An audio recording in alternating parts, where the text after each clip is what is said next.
In this lesson, we're going to continue to discuss styles. If you'd like to follow along, go under the File menu to Open.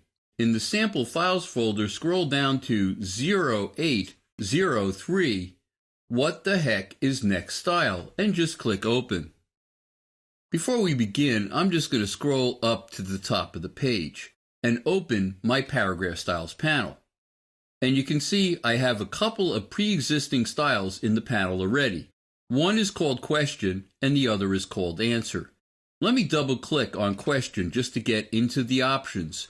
And you can see that next style is Answer. Why don't we click OK and double click on Answer. And you can see the next style for Answer is Question.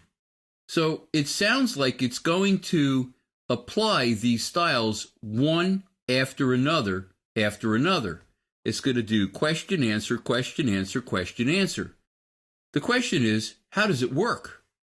I'm going to click OK, and I'm going to select my first paragraph.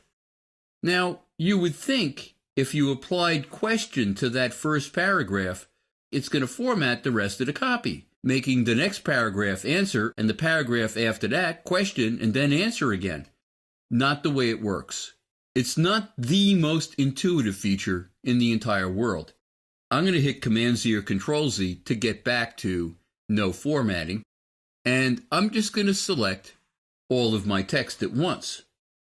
Now, if I did just click on Question, it's going to apply Question to all of the selected text. That's not what I want. What I'm going to do instead is right-click on Question, and then choose Apply Question, then Next Style.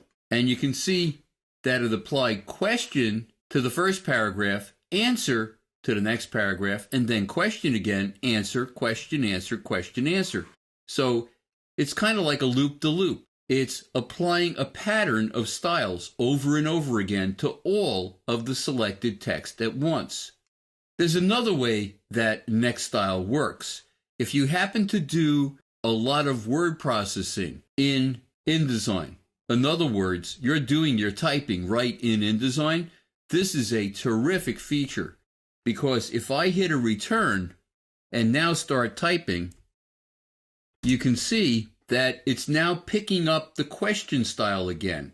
And if I were to hit another return, it would be answer. So it's a terrific feature, especially if you're formatting frequently asked questions, because usually it's a question followed by an answer, followed by another question, followed by another answer. A very cool feature when you need it. We're going to continue to discuss styles in upcoming lessons.